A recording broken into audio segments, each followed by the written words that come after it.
cada um de nós aqui necessita, Pai. Nós não temos dúvida alguma que o Teu poder está operando sobre nós. Nós cremos, Senhor. Cremos que o Teu poder, a Tua presença, a Tua glória, no meio do Teu povo, é tudo o que nós precisamos. Continua, Espírito de Deus, falando aos nossos corações. Continua operando o Teu milagre aqui esta noite. Que o poder da ressurreição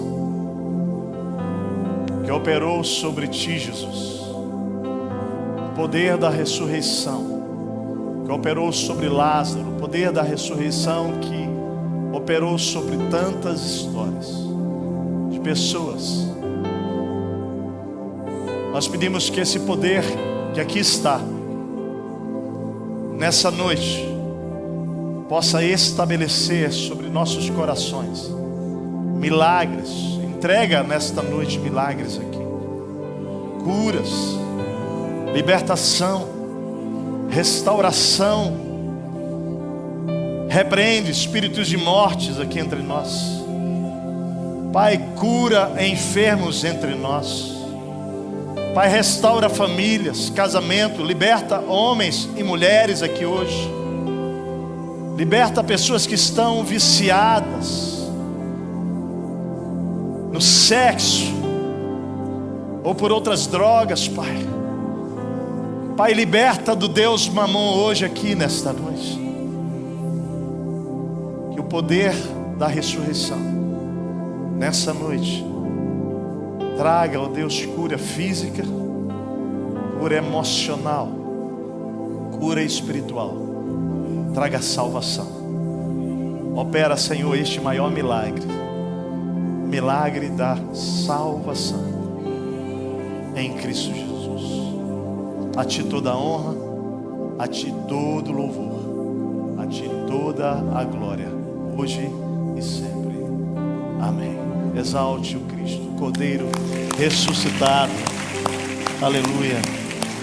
Bendito seja o nome de Jesus. Você pode se assentar.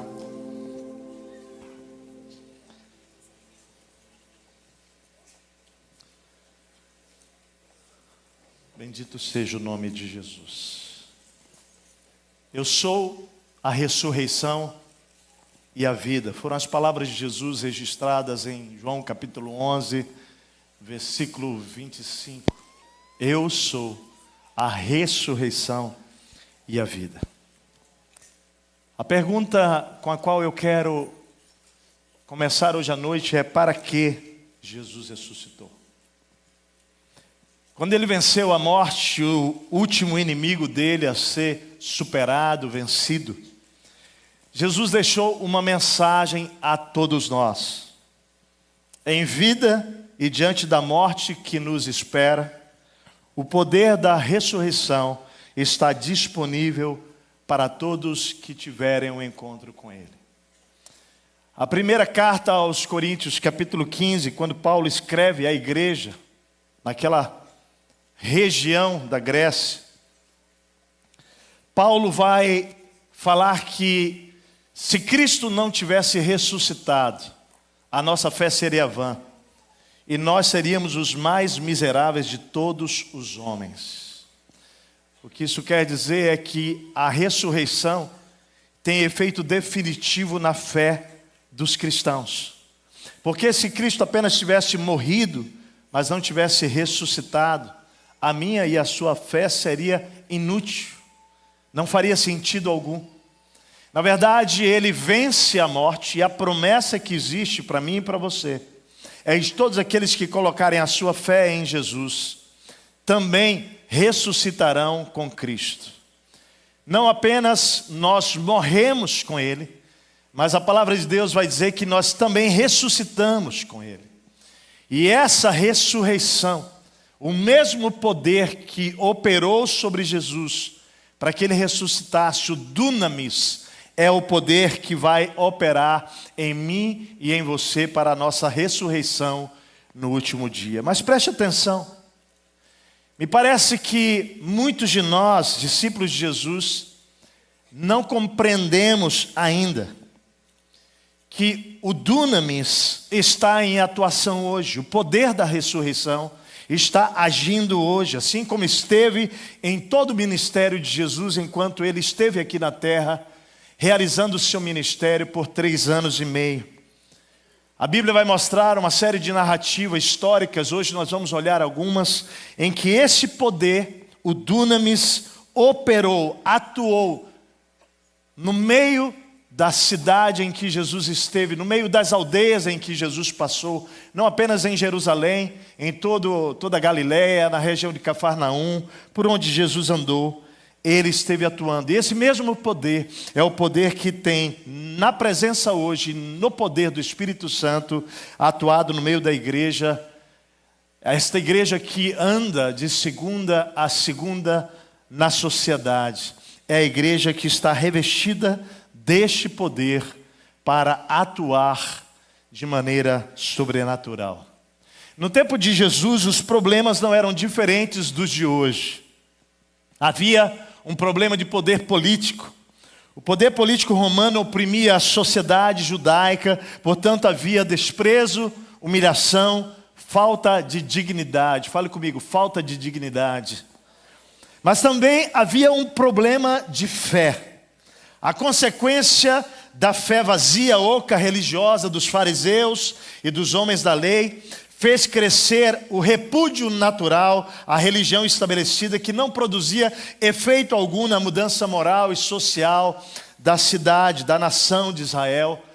E nós vamos olhar para o contexto bíblico, histórico, vamos perceber que, ao contrário, crescia uma geração incrédula e corrupta. Em Atos capítulo 2, versículo 40 e 41, a incredulidade havia crescido e a fé genuína precisava ser restaurada na nação. O que acontece quando o Espírito Santo é derramado sobre todos aqueles que estão ali esperando em Jerusalém, aqueles 120 discípulos, é amplificado então o poder do Espírito, esse poder que havia então ressuscitado Jesus. Atos 2 diz assim, com muitas outras palavras, os advertia e insistia com eles: salvem-se desta geração corrompida.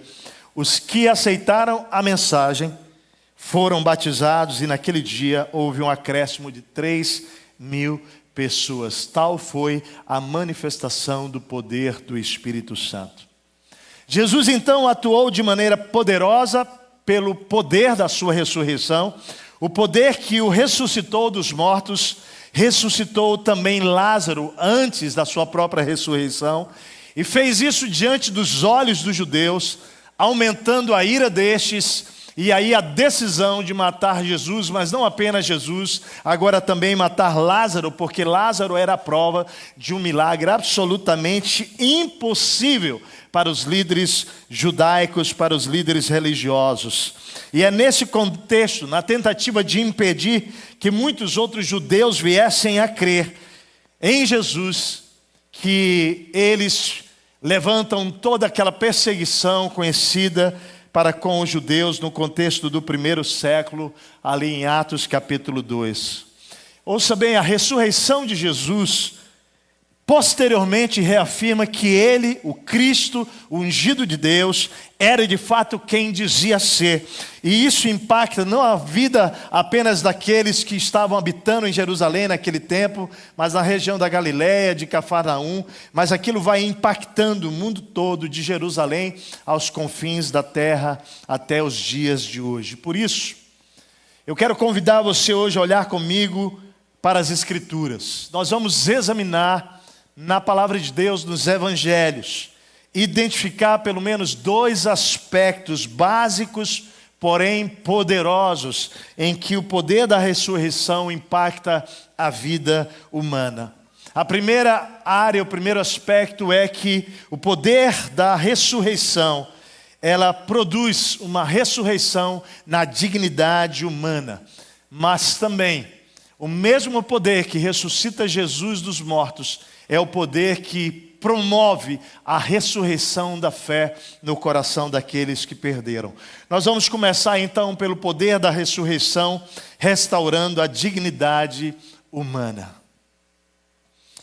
Por vezes a minha, a sua, a nossa dignidade, ela é afetada ou ela é abalada pelas circunstâncias da vida. Eu queria hoje olhar para algumas dessas circunstâncias que abalam o ser humano, a sua dignidade, seu senso de valor, aquilo que você é, aquilo que nós somos, filhos amados de Deus. Primeiro, muitas vezes a enfermidade abala a nossa dignidade humana, nosso senso de valor. Eu quero olhar para João capítulo 5, versículos 1 a 15, para a história do paralítico no tanque de Betesda. Ele sofre de uma paralisia há 38 anos, mas também sofre de algo maior. Ele sofre de um preconceito social. Eu falava pouca semana, agora mesmo, essa semana, com um grande amigo, vocês conhecem o Paulo Davi, um pastor, um homem de Deus, em Curitiba. E conversando com o Paulinho, tendo tempo tão precioso com ele nessa segunda-feira, nós estávamos conversando um pouco sobre a saúde dele. Eu queria pedir que você orasse, continuasse orando pelo Paulo Davi, porque segundo os médicos, não há mais nada para fazer. Até que agora apareceu uma situação nova de indicação, e ele começa esse tratamento. Eu queria que você lembrasse de orar pelo Paulo Davi.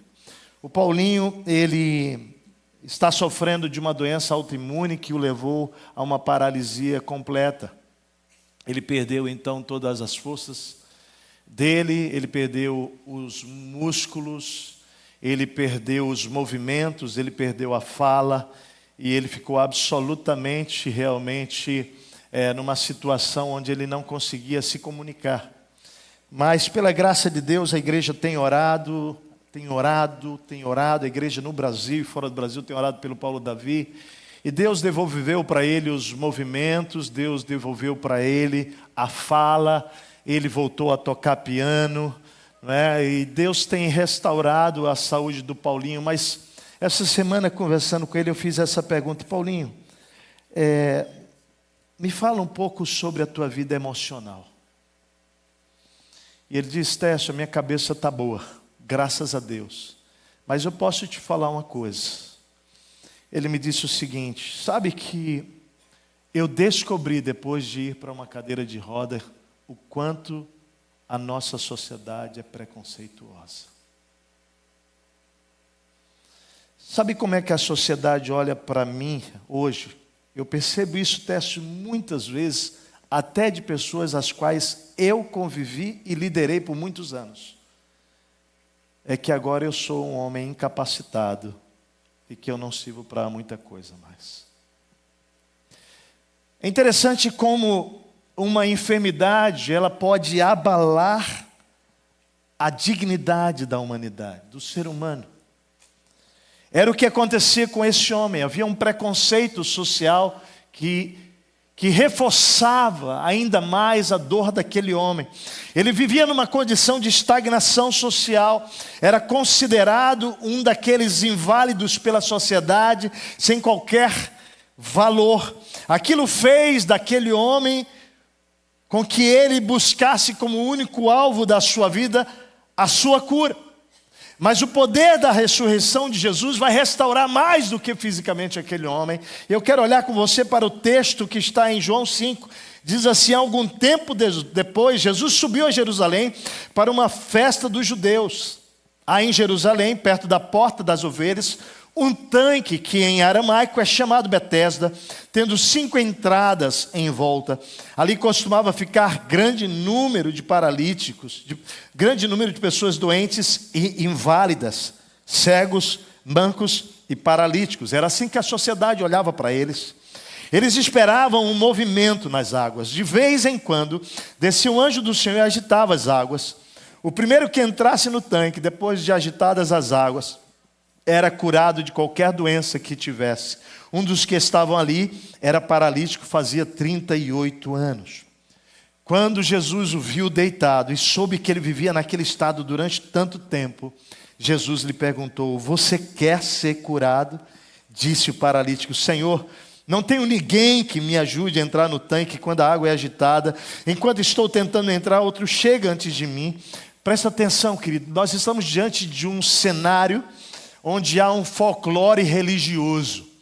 Onde conta-se que um dia um anjo desceria as águas daquele tanque e tocaria nas águas. E que então aquele que primeiro fosse colocado naquelas águas seria curado plenamente.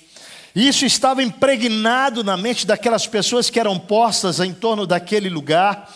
E a Bíblia vai dizer então que este homem que já passava por essa enfermidade há 38 anos, ele era um dos que era constantemente levado ali, ele estava ali de maneira permanente. Mas a Bíblia diz que este homem é visto por Jesus, ele é encontrado por Jesus naquela condição. Deus então, ao olhar para ele, vai na sua direção e faz uma pergunta: você quer ser curado? Você quer ser curado? Essa é a pergunta de Jesus para nós essa noite. Essa é a pergunta de Jesus para você. Queridos, muitos de nós estamos no tanque de Betesda esperando que um folclore aconteça.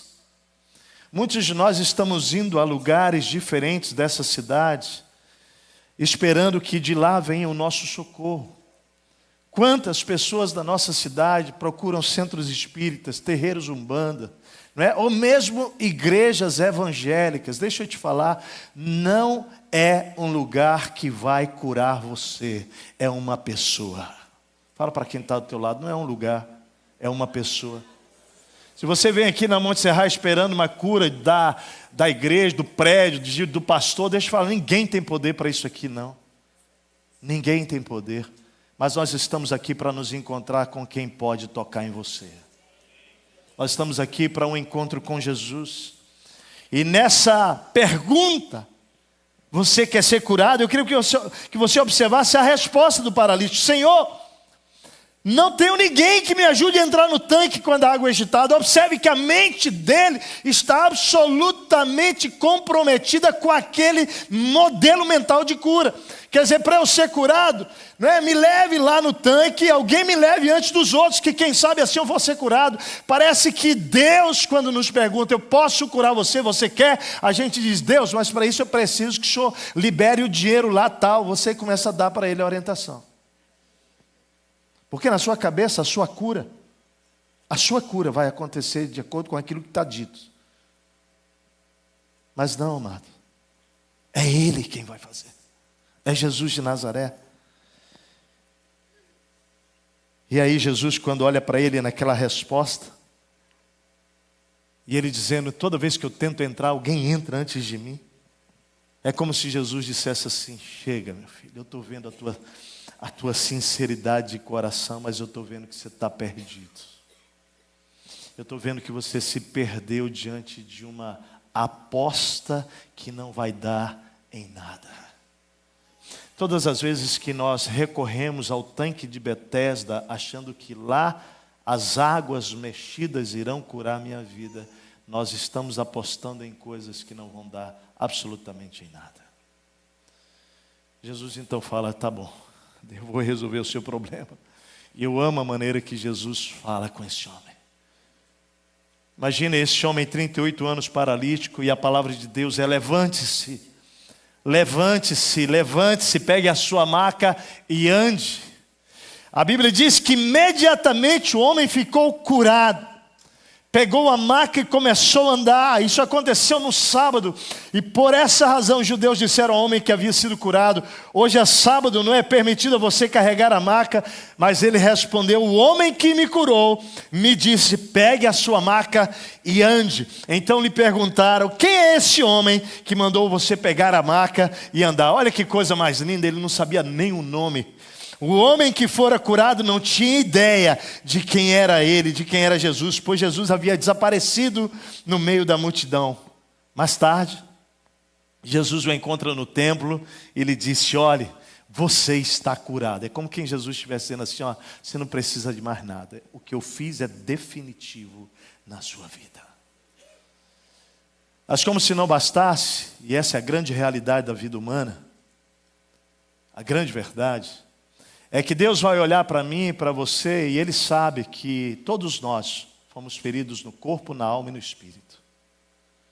E a cura que Jesus realiza e pretende realizar na nossa história, ela é uma cura completa. Observe que quando Jesus cura esse homem, Ele olha para aquele homem e diz: não volte a pecar, para que algo pior não aconteça a você.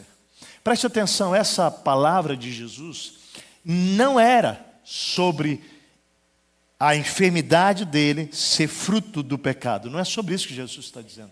Deus apenas está dizendo para ele que ele não podia voltar para casa com uma cura física, mas doente, com a maior doença de todas, que é a espiritual. E ele está dizendo: olha, querido, vai acontecer coisa pior se você não abandonar o pecado. O homem foi contar aos judeus que fora Jesus quem o tinha curado. Então a cura tem nome, né? O nome é, qual é o nome? Jesus. O poder da ressurreição restaura a dignidade humana, que é abalada por uma enfermidade. Olhamos para o paralítico no tanque de Betesda, mas eu quero olhar com você para a mulher hemorrágica. Marcos 5, 21 a 34. Diz que essa mulher sofria há 12 anos. Essa é mais uma história que revela sofrimento, revela vergonha, revela constrangimento, revela a falta da condição básica para viver com dignidade. O poder da ressurreição vai na direção desta mulher para lhe entregar de volta a dignidade que ela precisava.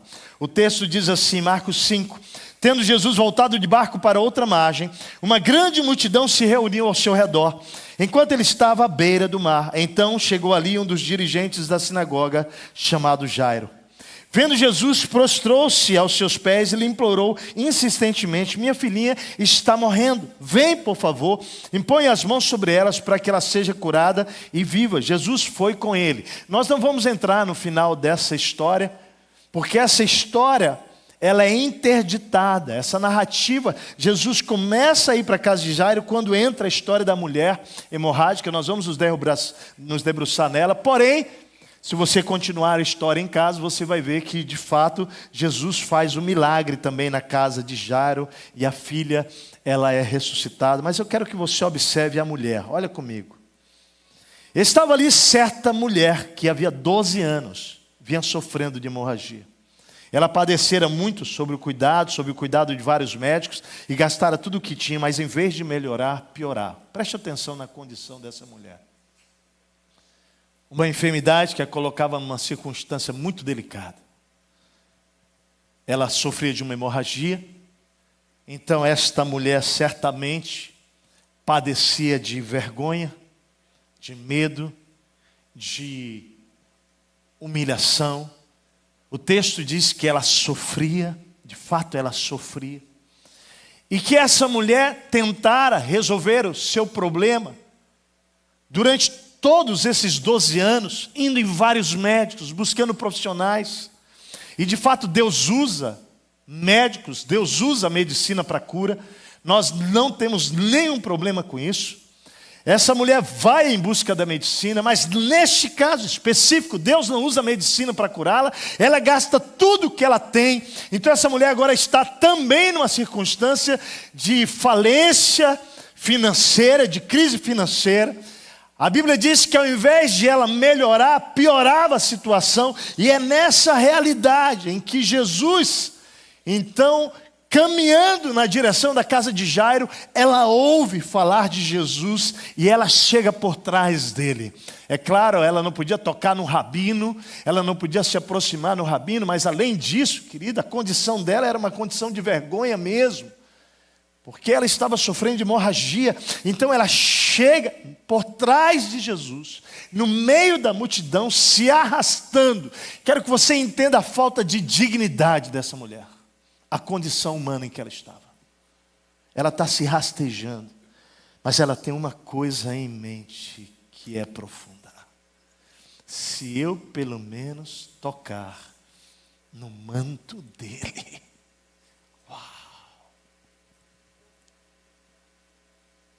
está indo atrás de quem? Para restaurar a tua dignidade. Eu queria que você pudesse entender, se eu puder pelo menos tocar no teu manto, no manto de Jesus, eu posso voltar a ser quem eu era.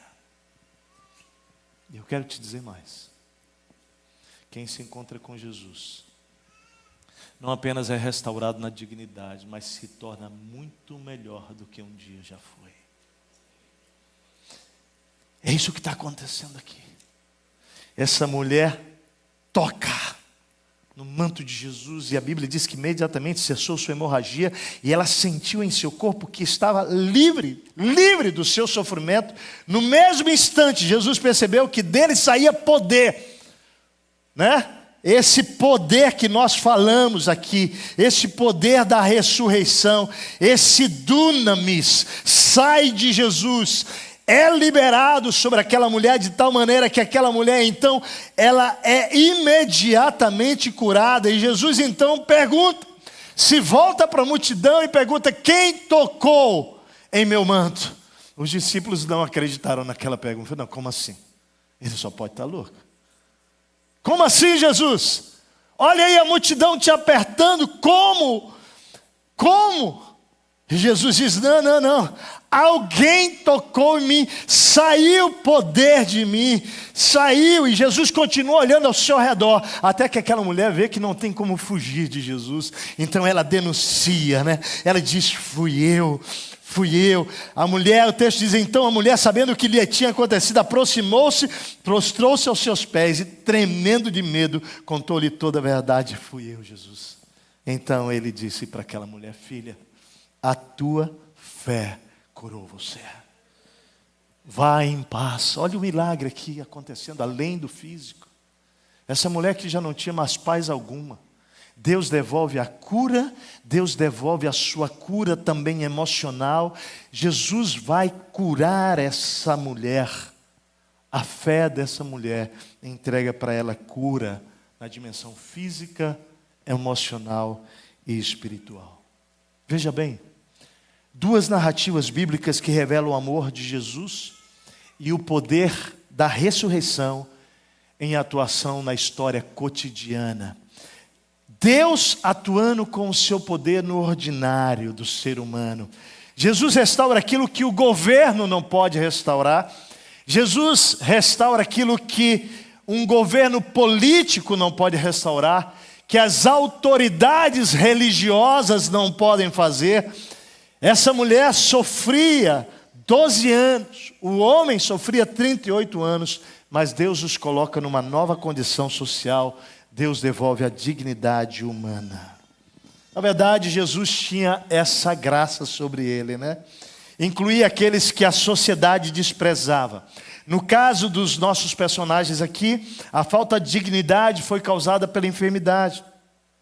Mas às vezes a falta da dignidade, ela é causada pelo desprezo, ou pela realidade socioeconômica, ou pela condição de um divórcio, de uma viuvez, ou de uma falência financeira, ou por uma prisão espiritual em que você se encontra. A pergunta é como você está se sentindo hoje em relação a quem você é, e sobre o seu valor, e sobre a sua dignidade, sobre você andar de cabeça erguida nessa cidade, dependendo da sua situação, e saber, não, eu sei que eu sou um filho amado, uma filha amada de Deus. O meu divórcio não me define. O meu abandono não me define. A minha condição financeira não me define. A minha falência não me define. Porque às vezes a gente abaixa a cabeça e não consegue mais olhar no ser humano, no outro, por causa da nossa realidade. Como se a nossa circunstância fosse o que definisse o nosso valor. É por isso que é um encontro com Jesus que equaliza o nosso coração e a nossa mente sobre quem de fato nós somos. Não é a nossa circunstância, querido. E hoje Jesus trouxe você aqui, e a pergunta dele para você é, como você está se sentindo? O que você precisa que eu faça? Ei, o que você vai responder para ele? O poder da ressurreição tem interferência na nossa vida. E você pode ser visitada por esse poder hoje aqui. Ele está aqui entre nós. Mas eu queria pensar um pouco mais sobre a dignidade humana que Jesus quer restaurar. Porque às vezes ela é afetada pela enfermidade, mas muitas vezes ela é afetada também pela escravidão espiritual em que nós nos colocamos. Muitos de nós nos tornamos sem querer prisioneiros espirituais. A Bíblia vai contar a história de um homem que vivia nos lugares dos mortos. Isso está registrado em Marcos capítulo 5, versículo de 1 a 17. A Bíblia narra que esse homem não tinha controle sobre a sua própria vida, ele não tinha escolhas, ele não tinha relacionamentos, ele não tinha ninguém, ele já não era mais ninguém. Ele, na verdade, era uma espécie de vivo morto. O diabo, Satanás, o inimigo da sua alma, da minha alma, o inimigo seu, o meu inimigo, o inimigo de Deus, havia roubado toda a dignidade desse homem. E a narrativa bíblica diz isso lá em Marcos 5 da seguinte maneira, que Jesus atravessa o mar e vai para uma região dos Gerazenos, lá em Gadara. Quando Jesus desembarca naquele lugar, um homem com espírito imundo veio dos sepulcros ao seu encontro. Esse homem vivia nos sepulcros e ninguém conseguia prendê-lo, nem mesmo concorrentes, pois muitas vezes lhe havia sido acorrentado pés e mãos, mas ele arrebentara as correntes e quebrara os ferros de seus pés. Ninguém era suficientemente forte para dominá-lo. Noite e dia, esse homem andava gritando e cortando-se com pedras entre os sepulcros e nas colinas. Eu não sei se você que está aqui hoje acredita nisso. Que existem espíritos malignos, são demônios, e que eles atuam na vida das pessoas, e que eles podem não apenas oprimir pessoas, mas eles podem possuir pessoas. É importante que você saiba que a única coisa que pode impedir uma pessoa, eu, você, de sermos possuídos por um demônio, é que haja a presença em você de um outro espírito, e neste caso o Espírito de Deus habitando em você. Isso acontece quando você coloca a sua fé em Cristo Jesus. A Bíblia diz que o Espírito de Deus vem habitar em nós, no nosso coração. Portanto, veja bem, casa que já está habitada pelo maior poder de todos, que é o poder de Deus, não pode adentrar outros poderes inferiores. Você precisa entender isso. Você precisa compreender isso.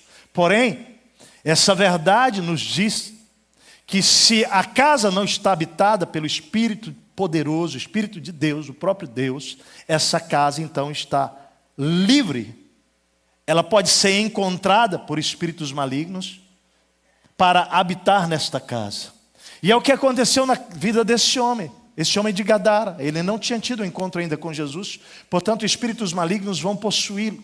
E é importante você compreender o que isso significa.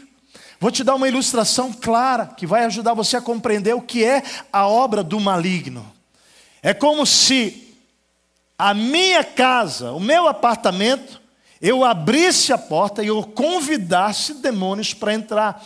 Todas as vezes que você procura um terreiro, vai tomar um banho de pipoca, vai ganhar um banho de sangue, vai fazer um trabalho espiritual, você vai lá, você está indo invocar um poder que você acredita que vai entrar na sua história e ajudá-lo diante da tua circunstância. Mas preste atenção, sem saber, eu creio isso, sinceramente errado, você está, amado, dando legalidade. É como se você estivesse abrindo a porta da sua casa e dizendo, porcos imundos podem entrar aqui na minha casa. E deixa eu te dizer uma coisa, nenhum porco, estou falando de um animal, nenhum porco, quando ele chega no lugar, ele deixa melhor do que quando ele encontrou. Ele sempre vai deixar pior. Sempre. E a nossa cidade, ela está cheia de pessoas sinceramente erradas. Alguns de vocês que hoje creem em Jesus já estiveram nesses lugares. O que não sabemos, o que muitos de nós não temos a compreensão, é que nessa tentativa de buscar o socorro, você não vai encontrar em nenhum espírito maligno. É só Jesus quem pode mudar a sua história, o seu destino, a sua realidade. É só Jesus. Então o convite dessa noite para você é que você hoje convide o Espírito de Deus para vir habitar no seu coração.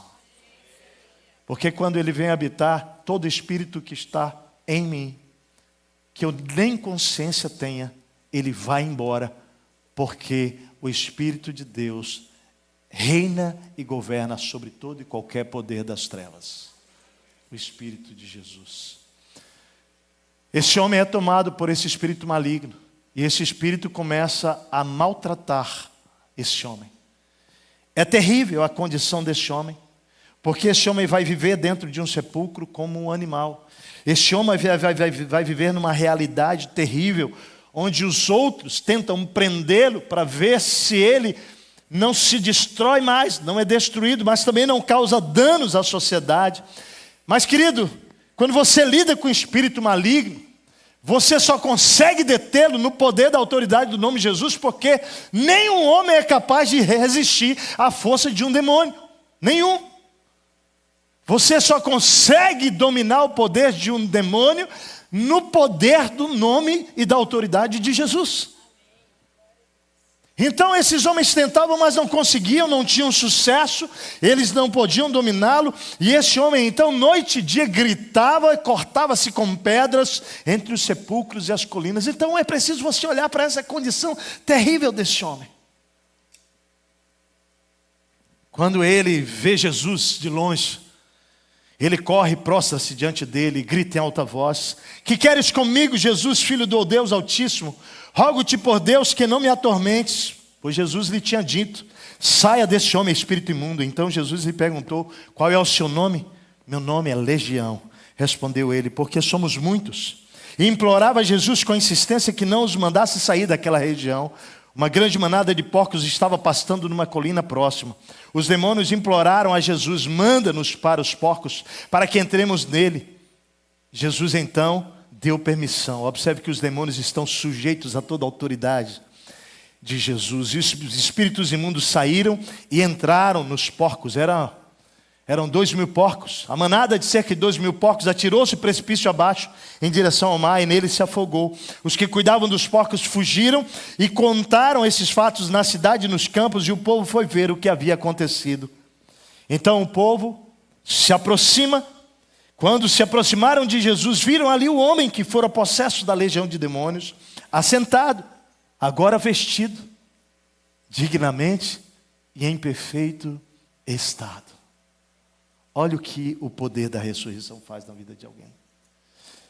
Olha só que coisa linda. O texto diz que eles ficaram com medo.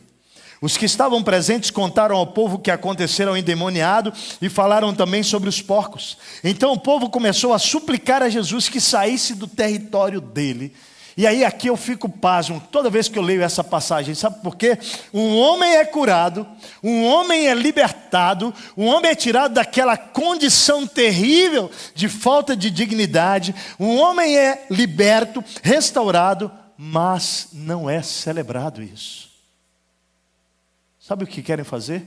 Mandar Jesus fora do território deles. Por quê? A razão? Os interesses econômicos dos donos dos porcos foi atingido. Isso causou mais alvoroço do que o milagre da cura daquele homem. Que triste.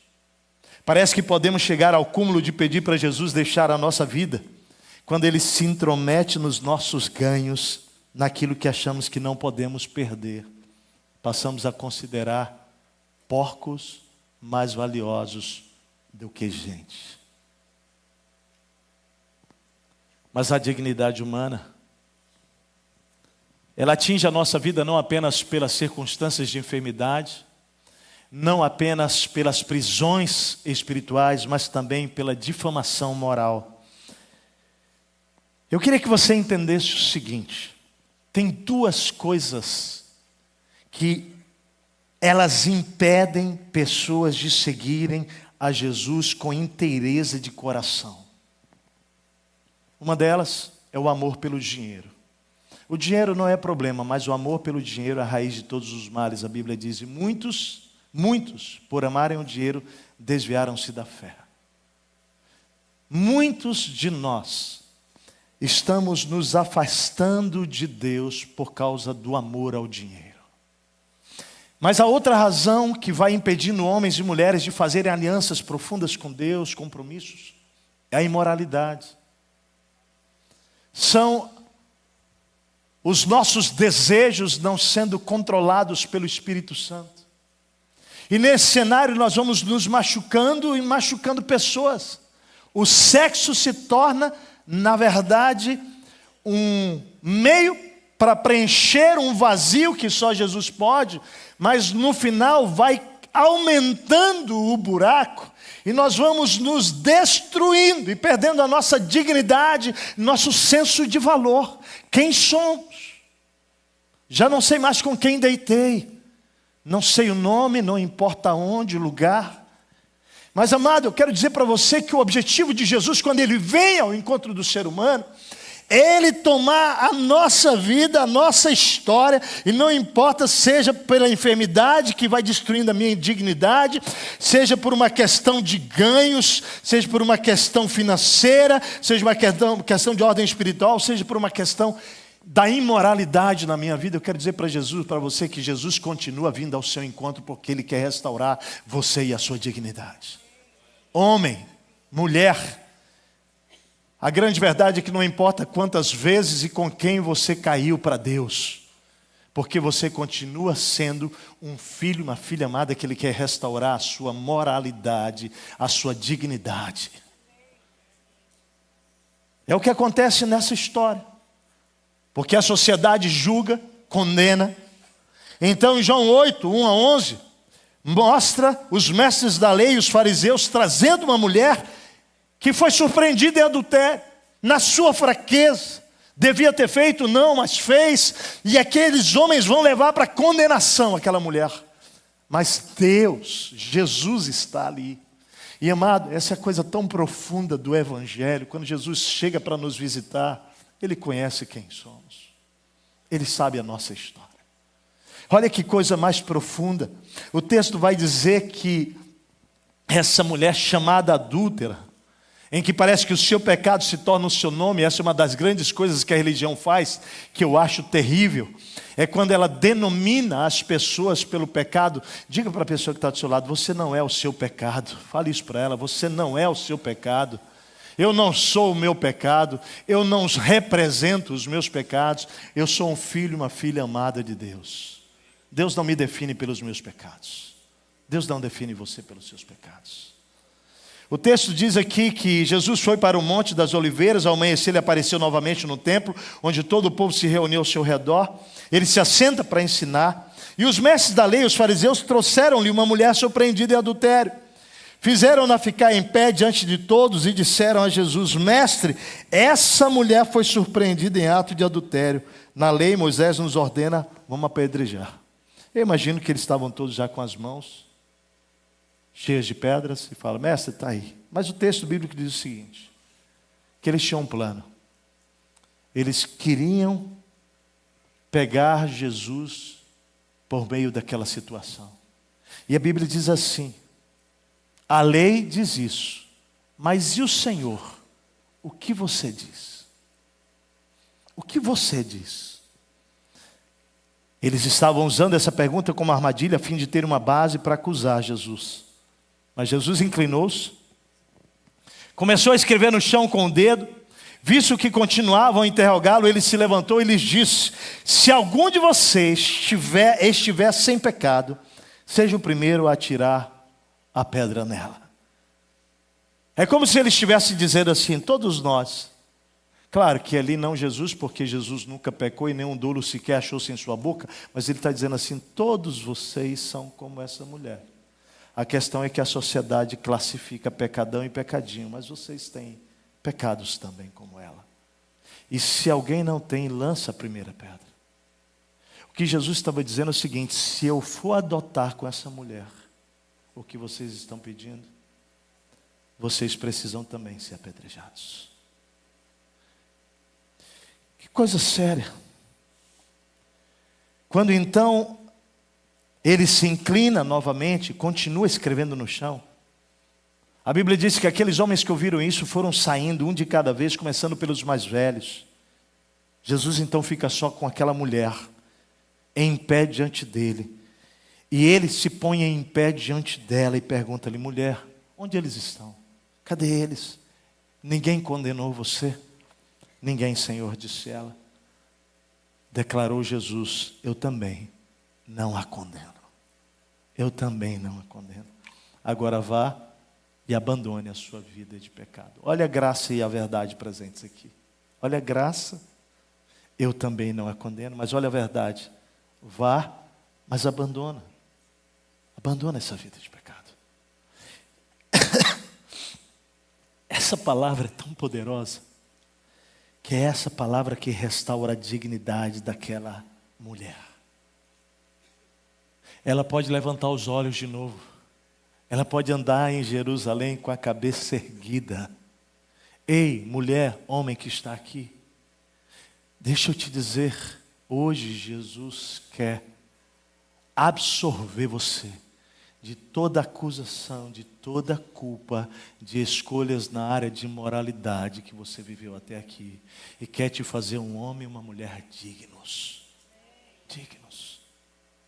Dignos.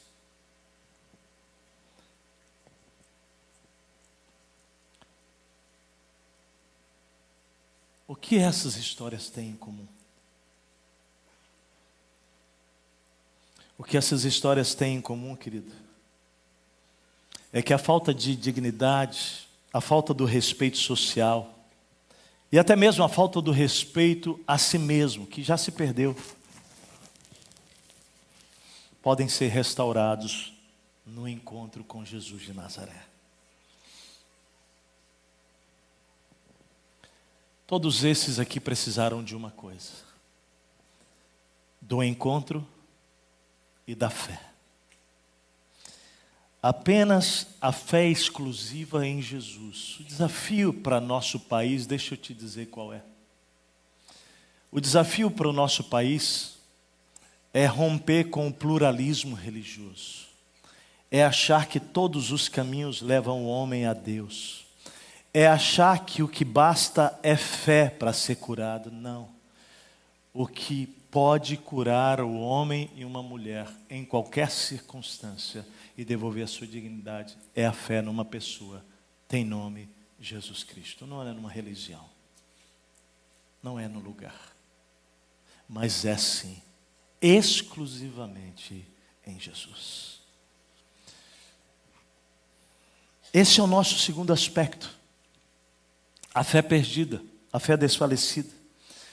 Eu queria falar sobre o poder da ressurreição que restaura não apenas a dignidade humana, mas restaura a fé. A fé que é abatida, cansada pelas perdas da vida. No contexto de João, capítulo 11, nós vamos encontrar duas mulheres, Marta e Maria, passando por esse drama. Essas mulheres que andaram com Jesus, essas mulheres que caminharam com Jesus, amigas dele, viram milagres acontecendo com Jesus. A alma delas é abatida e elas, cansadas, desesperadas pela partida de alguém, elas são então atingidas na sua fé. E quando Lázaro morre, é tão interessante, quando Jesus chega 4 dias depois, intencionalmente 4 dias depois, essa narrativa está lá em João capítulo 11, essas mulheres já não têm mais esperança. E Jesus então vem para um encontro com aquelas mulheres, porque Ele quer devolver a esperança, a fé ao coração daquelas mulheres. A história é linda, Jesus ressuscita Lázaro depois de 4 dias. Mas essas mulheres, do encontro com Jesus, ao momento em que Jesus dá a ordem para que Lázaro saia daquele lugar, você vai enxergar claramente que nesse hiato, nesse tempo, é suficiente para que venha à luz o coração que duvidou de Jesus. Que duvidou de Jesus. Na verdade, mais uma vez, o ser humano vivendo com a crise da fé. O poder da ressurreição vai restaurar o coração daquelas mulheres, mas eu queria convidar você a olhar para os discípulos, quando eles também são atingidos pelas tempestades da vida, que é a morte de Jesus, do seu Senhor, do seu Rei. Eles são colocados numa situação de fragilidade, da perda do controle, da insegurança do futuro. E os discípulos, diante da morte de Jesus, quando eles recebem a notícia da ressurreição, eles demonstram a sua fragilidade e fé. Então nós vamos ver aqui que o poder da ressurreição restaura a fé quando ela é atingida pelas tempestades da vida. E esse é o momento na vida daqueles discípulos, quando Jesus é crucificado. E esses homens vão perdendo a esperança realmente de um futuro. Eu acho lindo o texto de Lucas 24, eu queria que você pudesse olhar esse texto comigo, porque nesse texto você vai encontrar mulheres. Olha lá, no primeiro dia da semana, de manhã bem cedo, as mulheres levaram ao sepulcro as especiarias aromáticas que haviam preparado. Encontraram removida a pedra do sepulcro, mas quando entraram, não encontraram o corpo do Senhor Jesus. Elas ficaram perplexas, sem saber o que fazer. De repente, 2 homens com roupas que brilhavam como a luz do sol, colocaram-se ao lado delas. Amedrontadas, as mulheres baixaram o rosto para o chão, e os homens lhes disseram: por que vocês estão procurando dentre os mortos aquele que vive? Ele não está aqui. Fale comigo, ele não está aqui. Oh Deus, imagina o que foi o impacto daquela voz para aquelas mulheres. Por que vocês estão procurando neste lugar? E aí aqueles homens vão trazer à memória das mulheres a promessa feita na Galileia.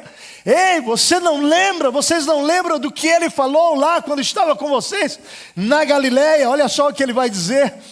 Lembrem-se que ele disse, ele ressuscitou, quando ainda estava com vocês na Galileia, ele disse que era necessário que o Filho do Homem fosse entregue nas mãos de homens pecadores, fosse crucificado e ressuscitasse no 3º dia.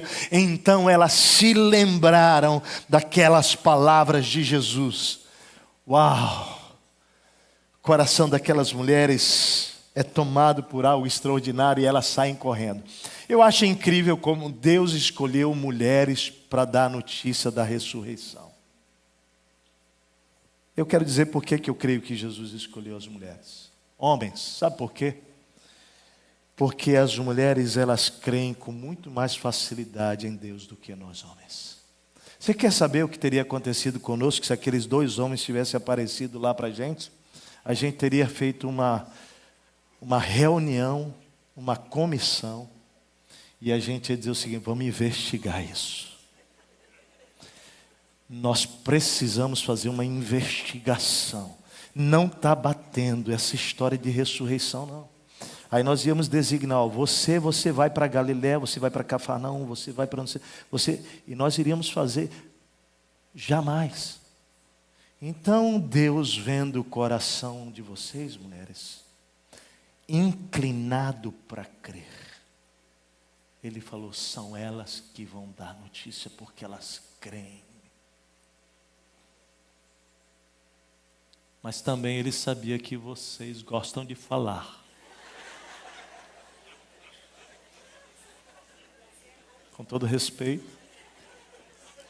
foi uma belíssima causa que Jesus usou vocês. Sim, não, elas também gostam de falar muito. Então vou liberar essa notícia. Ele ressuscitou. Elas vão dizer, elas vão contar para todo mundo. Mulheres, aprendam a contar o segredo, guardar e só dar notícias dessas. As boas notícias. Jesus está usando algo lindo em vocês. O texto vai dizer que essas mulheres correm. E elas vão contar para os discípulos. Olha lá que coisa interessante. Quando voltaram do sepulcro, elas contaram todas essas coisas aos 11 e a todos os outros. Observe que elas contaram tudo, todas as coisas. Deixaram nada de fora. Tudo, para todos. As que contaram estas coisas aos apóstolos foram Maria Madalena, Joana e Maria, mãe de Tiago, e as outras que estavam com elas. Mas, presta atenção, eles, os apóstolos, que andaram com Jesus, que viram os milagres, que ouviram a promessa, o texto diz que eles não acreditaram nas mulheres. Ô homens de dura cerviz. Pior, ainda julgaram as mulheres, dizendo que aquilo era uma loucura. Mas tinha um sanguíneo lá no meio, hemorrágico, chamado Pedro. Ele não aguentou. Ele saiu correndo e foi. E a Bíblia diz que quando ele chega lá no sepulcro, ele abaixa-se, ele vê as faixas de linho e mais nada. Ele afasta-se e volta admirado com o que acontecera. A gente julga Tomé, que precisou ver para crer, né? Mas o Pedro também precisou ver para crer. Jesus está restaurando a vida daqueles homens. Sabe o que me impressiona? É que essas histórias, e nós agora estamos falando do poder da restauração da fé, que vai restaurar Marta e Maria, que vai restaurar os discípulos. O que me impressiona é que em todas as histórias a falta de fé acontece com discípulos e discípulos que caminharam, estiveram com Jesus, viram os milagres de Jesus, participaram dos milagres de Jesus e ainda assim, nos momentos cruciais, duvidaram. Ei, você está aqui hoje? Quantos milagres Jesus já fez na tua história? Quem sabe você hoje precisa lembrar disso. É possível que você esteja como eu estou. E eu estou falando agora em tempo real para você. Eu, Técio, pastor dessa igreja. Diante de desafios onde olho e falo, Senhor, será que vai? Mas Deus, está faltando isso, está faltando aquilo. A pergunta de Deus para mim essa semana, sabe qual foi? Você precisa que eu ressuscite a tua fé, Técio? Você precisa? Você precisa que eu te lembre de toda a tua história comigo, de todos os momentos improváveis em que eu entrei na sua história. E porque você creu só em mim, você viu coisas extraordinárias acontecer. Ei, você que está aqui hoje, está abatida a tua fé? Você está percebendo que você está enfraquecido? Quero te dizer que Ele está aqui hoje para restaurar a nossa fé. A minha, a sua fé, a nossa fé. Jesus de Nazaré. Você precisa lembrar das promessas? Você precisa lembrar das palavras que Ele já te deu? Você precisa lembrar do que Ele já fez? Lembra? Tão profundo isso. Eu quero concluir te convidando a olhar algumas cenas de encontros de Jesus. Eu separei essas cenas, pedi para a nossa equipe aqui separar, para lembrar você das suas histórias, de como é que você ficou diante da obra maravilhosa de Jesus na sua vida. Porque todas as vezes que nós nos encontramos com Jesus e Ele atua na nossa vida, seja na restauração da dignidade perdida, seja na restauração da fé, seja como for. É tão poderoso o que a gente sente, né? É tão extraordinário. Eu quero hoje dizer que nós estamos aqui na presença do mesmo Jesus. Ele ressuscitou no terceiro dia. E a mensagem é que o mesmo poder que o ressuscitou está aqui para ressuscitar. No seu ordinário, no seu cotidiano, Deus quer atuar com o mesmo poder. Veja esse vídeo, assista comigo esse vídeo. Eu queria te convidar para olhar para o rosto das pessoas que foram tocadas, visitadas pelo poder da ressurreição.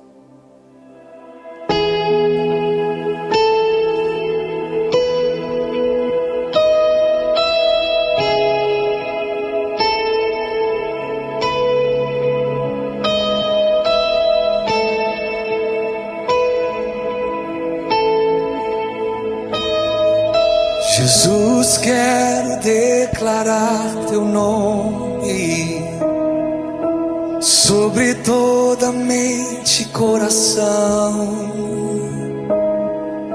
Pois sei que existe paz em tua presença.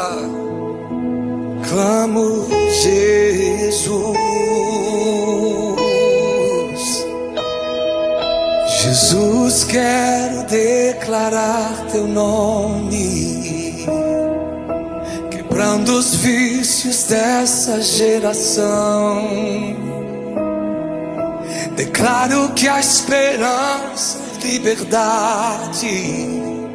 Clamo Jesus.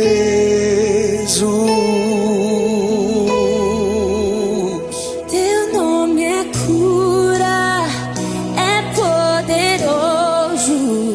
Teu nome é vida. Destrói cadeias, dissipa as trevas, vem incendiar.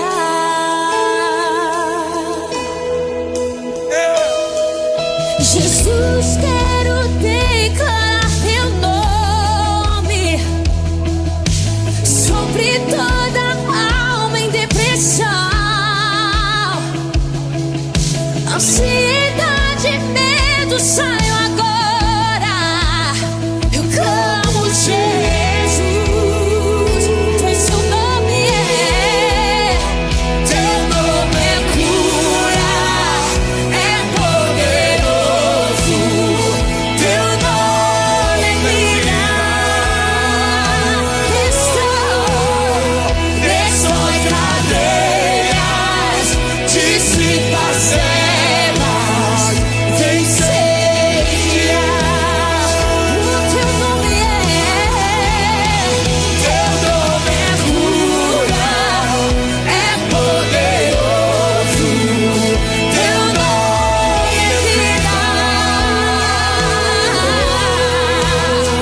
Destrói cadeias, dissipa as trevas, vem incendiar.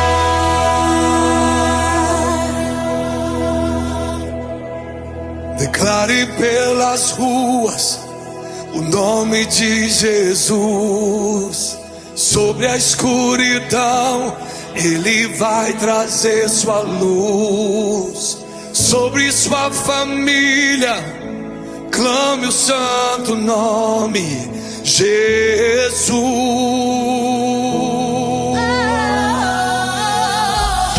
Declare pelas ruas o nome de Jesus.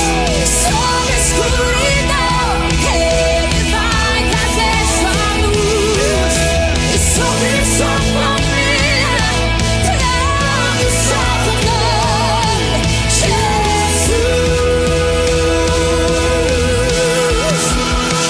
Teu nome é cura, é poderoso. Teu nome é vida. Destrói cadeias, dissipa as trevas, vence.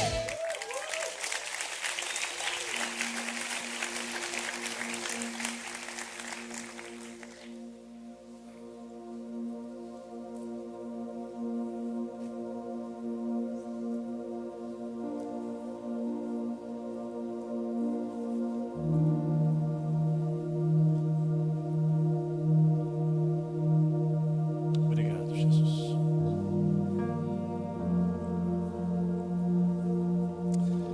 Nós queremos te convidar, queridos, querido, querida, para a mesa do Cordeiro. Foram distribuídos os cálices, né, com os pães. Se você não recebeu o cálice, vou pedir algo para você. Nós estamos com uma equipe que vai se posicionando já agora para distribuir. Eu vou pedir que você possa ficar em pé para facilitar para eles, para que chegue para você o pão e o vinho. Nós queremos convidar você para participar conosco, todos que aqui estão. Isso, se você não recebeu, fique em pé. Isso, as pessoas já estão chegando até você.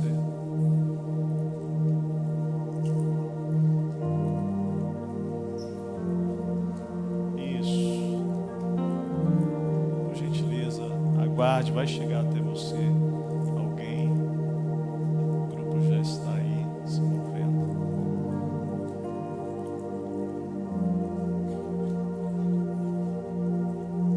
Lá atrás, ó gente.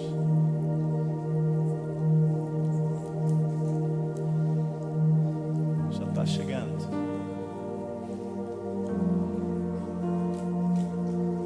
Lá atrás, por favor. Isso.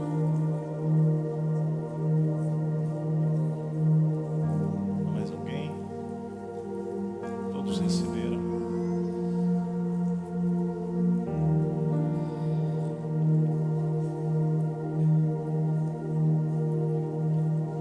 Texto de Lucas 22, versículos 7 a 20 diz assim: Finalmente chegou o dia dos pães sem fermento, no qual devia ser sacrificado o cordeiro pascal.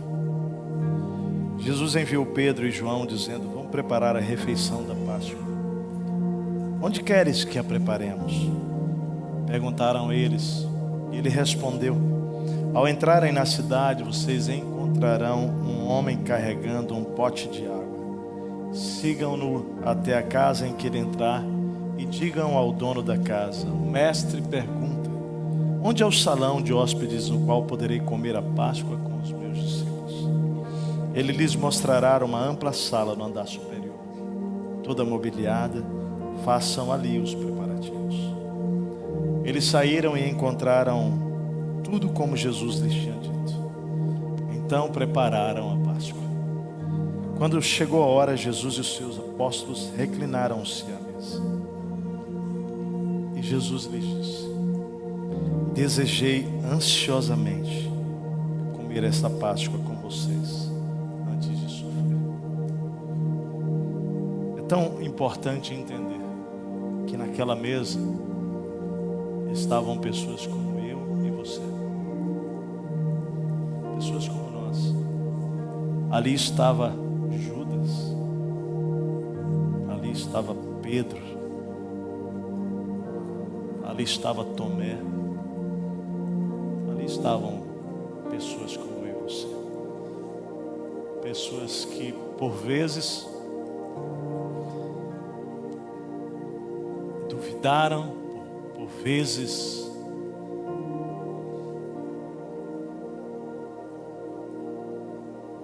questionaram,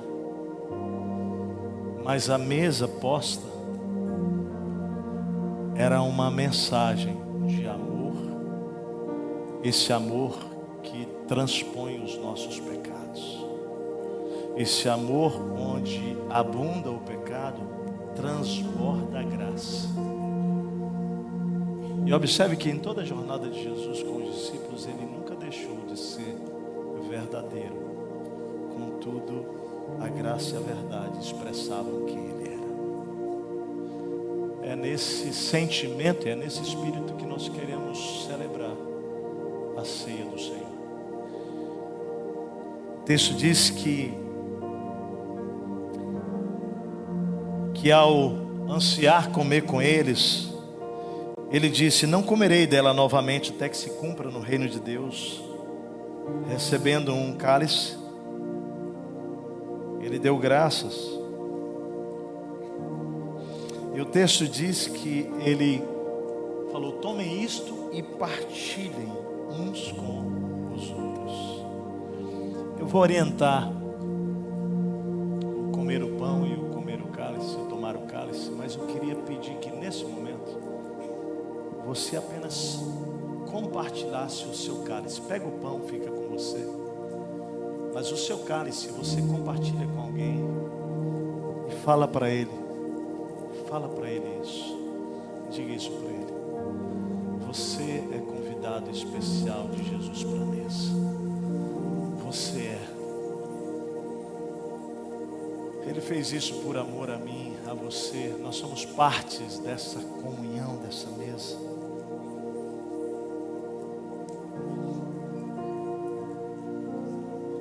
Mas o texto vai dizer que Jesus toma o pão. E eu queria agora que você pudesse tomar o seu pão. Pegasse na mão o seu pão. E ele diz isso: tomando o pão, ele deu graças e ele partiu.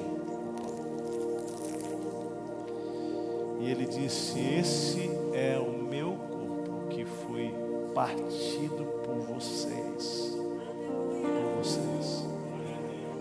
Por mim, por você, por nós. Você pode agradecer, pode dizer: Deus, não tenho nem palavras para expressar, Deus, o que o Senhor fez. Porque aquele lugar, aquela cruz é substitutivo. Era para você, para mim estar lá. O nosso corpo deveria ter sido machucado, ferido, esmagado, mas o dele foi em favor de mim e de você. Foi esmagado, foi destruído por amor a mim e a você. Como é que a gente vai definir esse amor? Qual é a minha resposta a esse amor? Qual é a sua resposta a esse amor? Qual é a nossa resposta a esse amor? Você sabe que os judeus, quando se reúnem para celebrar a Páscoa, até hoje, eles colocam 4 cálices na mesa.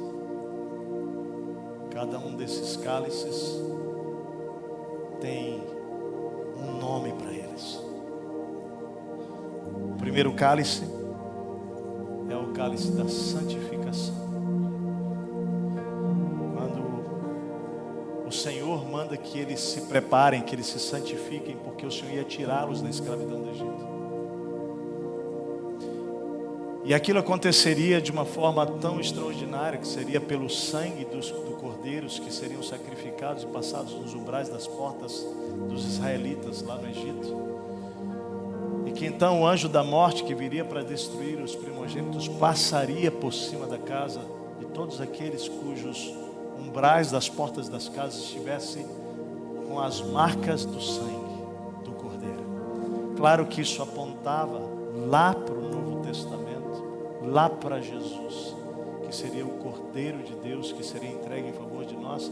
E todos aqueles que colocassem a sua fé em Jesus, os umbrais da sua casa, do seu coração, seriam pintados pelo sangue, marcados pelo sangue. E por isso o anjo da morte não pode mais nos destruir. O segundo cálice é o cálice da libertação. Libertação que acontece pelo sangue. Mas o terceiro cálice é o cálice da redenção. Porque a redenção é o ato de Deus tirar o povo da escravidão do Egito e levar para a terra que Ele preparou. É redimir do pecado. É redimir da escravidão. É libertá-los de toda aquela vida e dizer: mas eu tenho uma nova vida, um novo lugar, uma nova terra para vocês. Nós fomos redimidos. Nós podemos dizer que estamos sendo redimidos. Nós podemos dizer isso. Você pode dizer?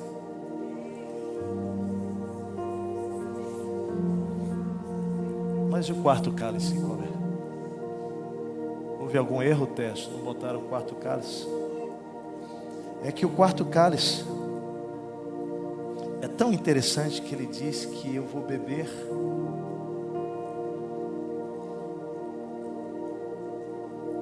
quando eu estabelecer de forma absoluta o meu reino. Então o quarto cálice é o cálice do louvor, da festa das bodas do Cordeiro. Quando Ele vai colocar a mesa de maneira definitiva para nós. É lá o quarto cálice, onde nós louvaremos eternamente por essa manifestação, onde Ele nos santificou, nos libertou, nos redimiu e agora nós vamos eternamente louvar. É com esse espírito de quem está entendendo a obra que está acontecendo, em que nós temos escolhido santificar a nossa vida, temos sido libertos, temos sido redimidos e nós já louvamos, mas haverá o dia onde o nosso louvor será para sempre. Eu quero convidar você a ficar em pé, querido.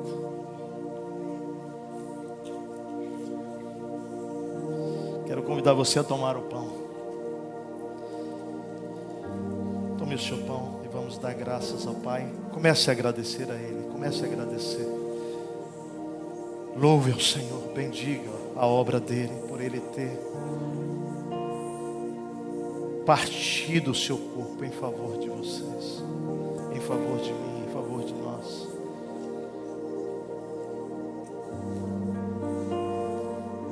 Tomando o pão, deu graças, partiu e deu aos seus discípulos, dizendo: isto é o meu corpo que é dado em favor de vocês.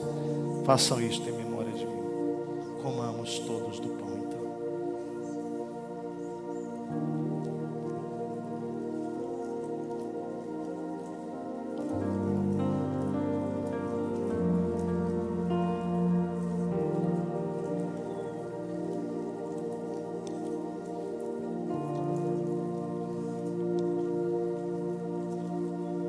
Agora tome o seu cálice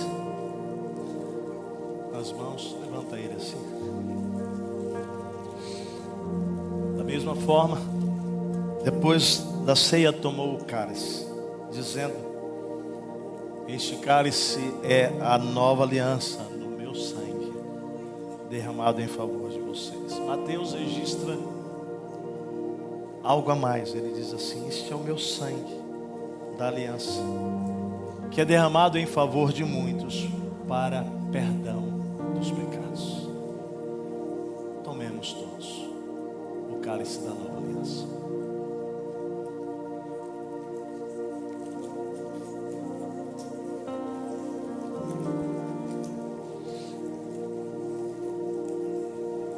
Eu queria orar com pessoas nessa noite aqui. Eu vou pedir que as luzes do auditório possam clarear um pouco mais, porque a mensagem de hoje ela foi de que o poder da ressurreição está aqui disponível para você, para restaurar a sua dignidade, a sua fé. Eu quero orar por pessoas hoje que querem fazer isso, que precisam do toque de Deus na sua vida, serem restaurados.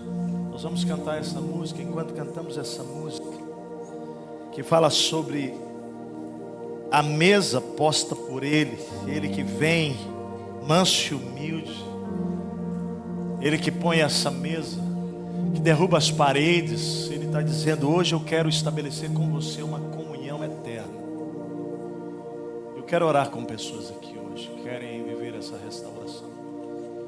E talvez alguns de vocês queiram hoje entregar suas vidas pela primeira vez a Jesus e de maneira definitiva. Por isso, você que está aqui hoje, que nunca fez essa oração, convidando Jesus para ser o Senhor e Salvador da sua vida, eu quero lhe dar essa oportunidade hoje. Quero convidar todos a fecharem os seus olhos. Nós vamos orar agora.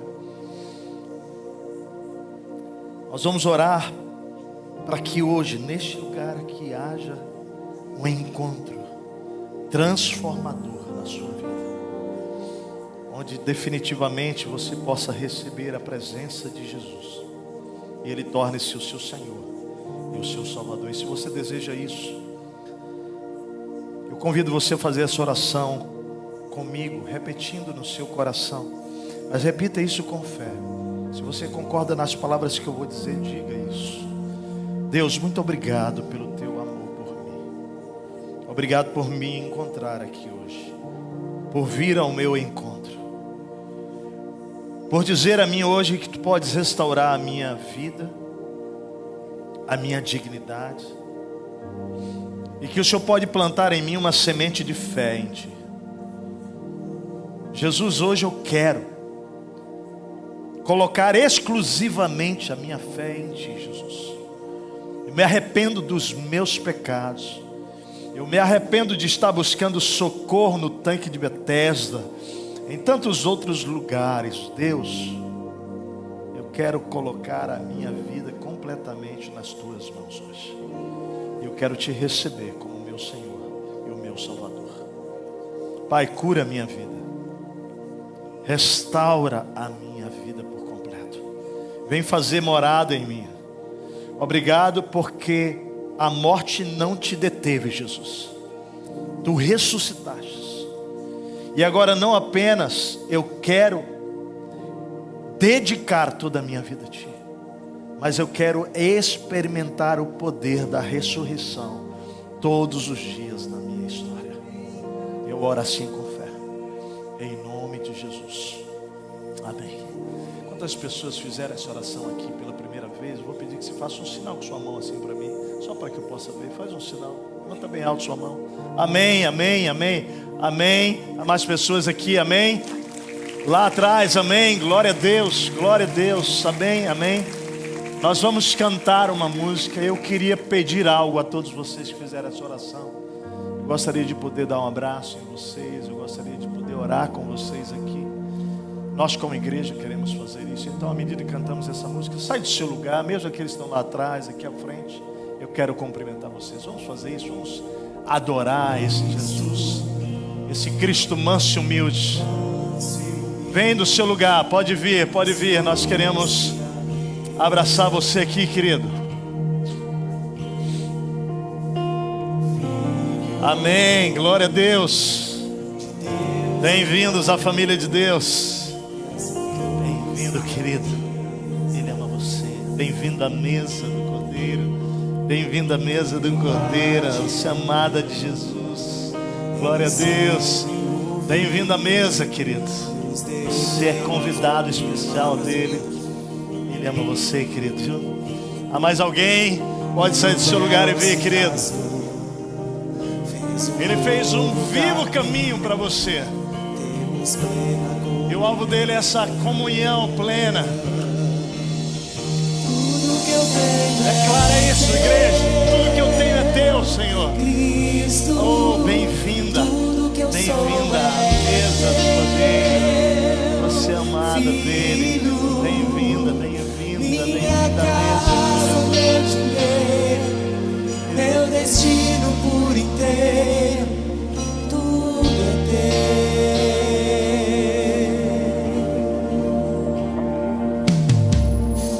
Cristo, manso e humilde, assentou-se à mesa.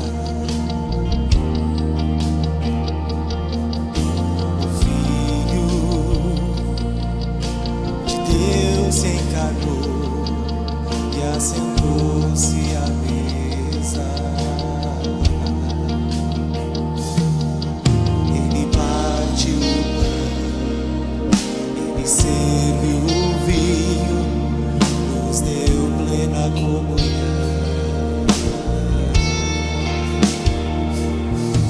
E o véu se rasgou, fez um vivo caminho, temos plena comunhão.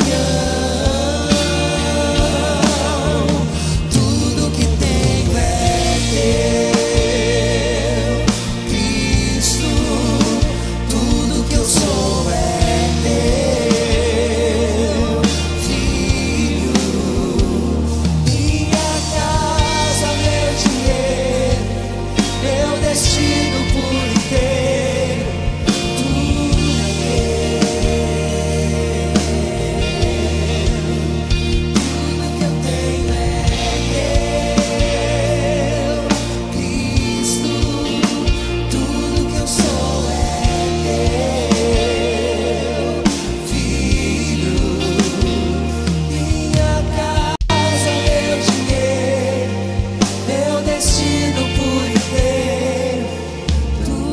é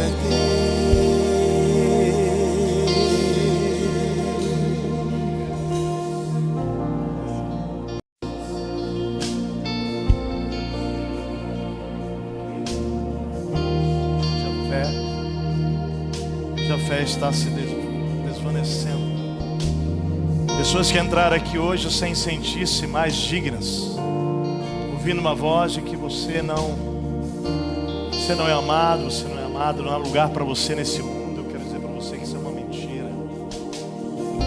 Eu quero orar com pessoas hoje a quem Jesus quer ressuscitar a dignidade, o valor, a quem Jesus quer restaurar a fé hoje, ressuscitar a fé.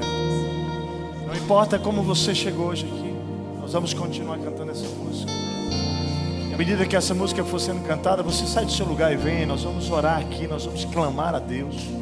pela ressurreição da dignidade, do valor, pela ressurreição da fé. Então, se Deus falou contigo, sai do seu lugar e vem. Nós vamos fazer isso como igreja, como família espiritual aqui, junto com esses amados que aqui estão. Amém? Pode sair do seu lugar.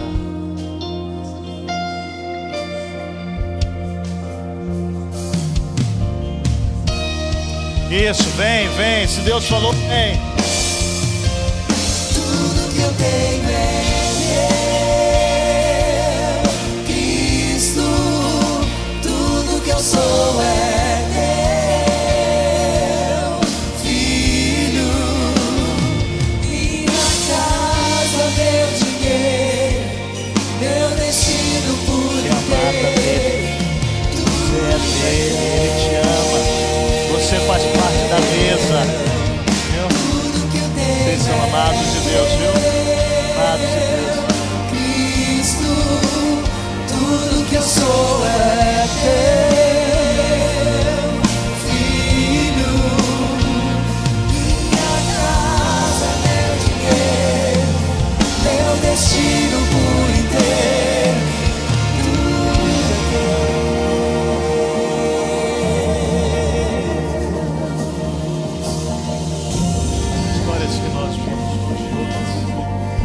Elas tiveram caminhos diferentes. Caminhos diferentes. A maneira que Deus foi ressuscitando as histórias e as pessoas foram formas diferentes. Mas o final de todos eles foi semelhante. O encontro com Jesus. O encontro com Jesus. Veja bem. Fale comigo, encontro com Jesus. Com Jesus de Nazaré. O aleijado e a mulher samaritana, Jesus foi até eles. A mulher adúltera foi levada até Jesus. O endemoniado, Jesus o encontrou no meio do caminho. A mulher hemorrágica precisou vencer obstáculos para chegar até Jesus. Mas todos eles precisaram do encontro com Jesus e da fé exclusivamente colocada em Jesus. A minha pergunta para vocês que estão aqui essa noite é se vocês estão comprometidos em colocar a fé de vocês apenas em Jesus, para que Ele faça o milagre. É isso que vocês querem? É isso? Exclusivamente em Jesus. Deus pode usar a medicina, Deus pode usar o que Ele quiser, pode usar tudo, mas deixa eu dizer, não coloca a tua fé nisso. Diz: Senhor, se o Senhor quiser usar isso, usa, mas minha fé está em Ti. Os caminhos o Senhor vai fazer. A obra é do Senhor. A minha esperança está no Senhor, porque é dele que virá o que eu e você precisamos. Então, igreja, estende a mão na direção dessas pessoas aqui. Nós vamos orar por elas. Nós vamos orar por elas. Vocês que estão aqui à frente, faz assim com a mão, como quem vai receber algo da parte de Deus. Não é da parte de nenhum homem, é da parte de Jesus. Nós vamos orar agora por vocês. Nossa equipe está aqui profeticamente orando para que Jesus de Nazaré opere entre nós aqui. Querido, amado Deus, o Senhor está aqui nesse lugar. Nós invocamos o Teu nome muito antes de aqui chegar. Pessoas oraram, intercederam, para que hoje nós tivéssemos encontros de pessoas contigo aqui. Nós oramos nesse ambiente, nós oramos pelas pessoas que chegariam aqui, pedindo que o Senhor as trouxesse para um encontro profundo e verdadeiro com o Senhor. Durante esse encontro todo, Tu estás falando ao coração deles, Tu estás se revelando a eles, e eles estão aqui numa resposta à voz do Senhor. Tua palavra diz, Senhor, que aqueles que colocam a sua confiança em Ti jamais ficarão decepcionados. A Tua palavra nos declara, Senhor, que o Senhor, quando andou nesta terra, o Senhor curou paralíticos, o Senhor deu vista a cegos, o Senhor expulsou demônios, o Senhor curou todo tipo de enfermidade, o Senhor restaurou famílias, pessoas, e como hoje ministramos aqui, dignidade, e o Senhor ressuscitou até a fé daqueles que perderam a fé. Assim foi, Deus, com as histórias que hoje nós podemos ler juntos aqui. E é mediante a Tua palavra, Espírito Santo, mediante as verdades da Tua Escritura, que nós nos achegamos a Ti. E nós estendemos as nossas mãos na direção dessas pessoas, como povo de Deus, como igreja, pedindo que o Senhor venha agora com o poder, o dunamis, que ressuscitou Jesus, e o Senhor toque na vida dessas pessoas. Aqueles que precisam de cura física, nós oramos agora, que o Senhor atue sobre o corpo dessas pessoas, e que toda enfermidade agora vá embora no nome de Jesus. Que o Senhor devolva a essas pessoas a integridade física delas, e elas vão declarar que foi o Senhor quem fez isso. Irão exaltar que o milagre vem do Senhor, de Jesus de Nazaré. Nós oramos por essas pessoas aqui, pela cura da enfermidade emocional, da dignidade humana, do valor de quem elas são. Pessoas que estão vivendo, ó Deus, muito aquém, não como filhos, estão vivendo, ó Deus, como desprezados, humilhados, rejeitados. Nós oramos por pessoas aqui que foram abandonadas, humilhadas, que a sua identidade tem sido atingida, Senhor, para que hoje o Senhor restaure a identidade dessas pessoas. O valor dessas pessoas não está em ninguém, senão em Ti, Jesus, e no que o Senhor declara sobre essas pessoas, que são filhos e filhas amadas do Senhor. Não importa, Deus, a cor, não importa, Senhor, a história, a herança, não importa a realidade socioeconômica, não importa o físico, se é magro, se é gordo, não importa nada disso, porque eles são amados e amadas do Senhor Jesus. Nós oramos pela cura da alma dessas pessoas hoje. Nós oramos que o Senhor ressuscite a dignidade, o valor dessas pessoas, que elas levantem a cabeça, que elas voltem a sorrir, que elas voltem a se alegrar, que elas voltem a andar nas ruas, que elas possam andar nas suas casas, que elas possam voltar a falar com amigos, que elas possam ser restauradas nos seus relacionamentos. Pai, nós oramos aqui por libertação espiritual. Pessoas que buscaram socorro em lugares que não podem oferecer a elas aquilo que só Jesus pode. Talvez pessoas aqui tenham buscado em terreiros, em centros espíritas, ó Deus, feito pactos. Pai, nós não sabemos, Tu conheces, mas hoje elas estão aqui dizendo que querem colocar a fé delas exclusivamente em Jesus de Nazaré. Nós hoje queremos pedir que o Senhor anule toda a legalidade dada a espíritos malignos na vida dessas pessoas. Toda a opressão, toda a possessão, que agora, Deus, o Senhor desfaça no nome de Jesus. E que nenhuma obra maligna mais sobre essas vidas, nenhum demônio possa tocar nessas pessoas. Porque, ó Deus, agora, neste momento, neste lugar, o sangue de Jesus está sendo aspergido no coração dessas pessoas. E agora, Deus, os demônios e a morte não podem mais tocar essas vidas. Pai, nós oramos agora para que a fé seja restaurada. Aqui há homens e mulheres que vieram à frente aqui, Senhor, que já Te conhecem há muito tempo. Pai, que já tiveram muitas experiências com o Senhor, mas pela circunstância da vida, Senhor, pelas dores, por respostas que ainda não chegaram de orações, eles e elas estão desistindo de crer. estão abatidos, abatidas, prostrados no coração. Pai, a alegria espiritual se esvaiu. Pai, eu peço que hoje o Senhor resgate a fé no coração dessas pessoas. Ressuscita, Pai, de novo a fé em Ti, Senhor. Tira os olhos das circunstâncias. Assim como Pedro, essas pessoas viveram milagres porque olharam para o Senhor, mas o vento forte bateu e essas pessoas tiraram os olhos de Ti, colocaram na tempestade e estão afundando. Hoje eu oro, Senhor, que o Senhor venha com a sua mão e o Senhor resgate, como fez com Pedro, e devolva a essas pessoas como Pedro a missão que o Senhor tem para cada uma delas, porque o Senhor não desistiu dessas vidas.